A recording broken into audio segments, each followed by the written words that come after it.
Assalamualaikum warahmatullahi wabarakatuh. Perkenalkan, nama saya Muhammad Zainuddin Asyarkawi. Saya dari kelompok 6 akan menjawab pertanyaan-pertanyaan berikut. Pertanyaan pertama, bagaimana hubungan sila pertama dengan perilaku kita? Menghargai dan menghormati agama dan kepercayaan orang lain merupakan wujud sikap yang sesuai dengan sila pertama.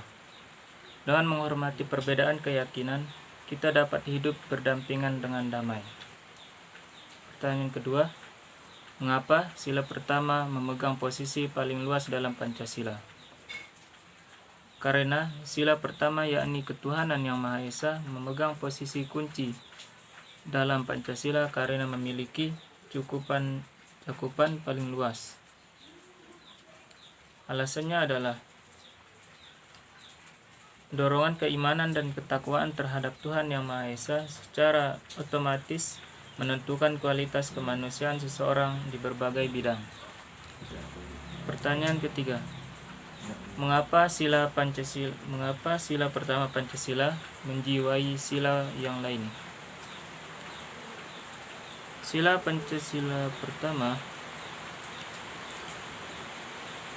disebut menjiwai sila-sila yang lain karena sila pertama, ketuhanan yang Maha Esa, memiliki kedudukan paling tinggi dan luas dibandingkan dengan keempat sila yang lain. Mungkin hanya itu yang dapat saya jawab. Sekian, assalamualaikum warahmatullahi wabarakatuh. Baik, di sini saya akan menjawab pertanyaan dari teman-teman yang kurang jelas pas presentasi kemarin. Jadi di sini saya akan membacakan pertanyaan dari saudari Nia Arina. Bagaimana implementasi Pancasila, sila pertama dalam kehidupan sehari-hari? Saya akan menjawabnya, yaitu mengembangkan sikap saling menghormati kebebasan menjalankan ibadah sesuai dengan agama dan kepercayaan masing-masing. Tidak memaksakan suatu agama dan kepercayaan terhadap Tuhan Yang Maha Esa kepada orang lain. Selanjutnya, pertanyaan dari saudara Muhammad Ridho. Bagaimana cara menanamkan nilai moral yang terkandung dalam sila pertama Pancasila? Saya akan menjawab pertanyaan tersebut, yaitu menghormati agama sebagai landasan moral individu dengan sikap positif terhadap sila pertama, menganggap agama sebagai landasan moral yang memadai perilaku dan tindakan mereka. Mereka berusaha menjalankan prinsip-prinsip agama dalam kehidupan sehari-hari. Selanjutnya, pertanyaan dari saudari Salsabila. Apa yang menjadi latar belakang perubahan pada sila pertama? Baik, saya akan menjawabnya.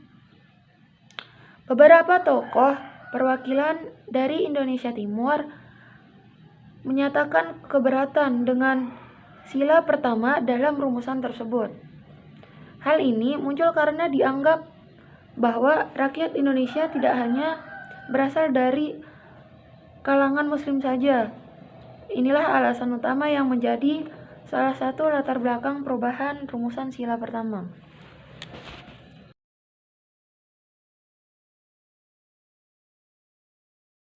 Assalamualaikum warahmatullahi wabarakatuh. Saya Jamiatun Musyarafah dari Teknologi Informasi semester 1. Kali ini saya akan menjawab pertanyaan-pertanyaan yang sudah ditanyakan oleh beberapa teman-teman kita tentang pengkajian sila pertama Pancasila. Yang pertama, pertanyaan dari Reni Apriani. Apa yang menjadi tantangan dalam pelaksanaan sila pertama? Seperti yang kita ketahui, di Indonesia ini dikenal dengan keragaman budaya, agama, suku. Tantangan pertama yang biasa terjadi di Indonesia itu yaitu konflik tentang keyakinan.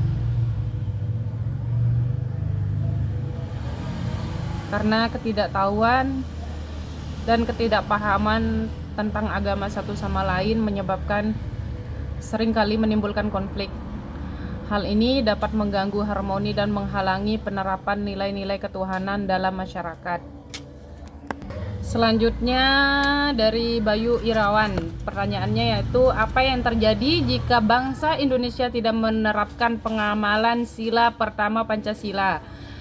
Jika tidak diterapkan sila pertama, itu tidak diwujudkan, artinya maka akan terjadi konflik antar agama, kelompok agama satu dengan yang lainnya. Selain dipenuhi konflik, tidak diwujudkan nilai Pancasila, bisa menimbulkan pelanggaran hak dan kewajiban. Misalnya, suatu kelompok masyarakat bisa bebas mengambil hak masyarakat dan tidak menjalankan kewajibannya sebagai manusia yang beragama. Karena tidak menjalankan dirinya sebagai manusia yang beragama, dia akan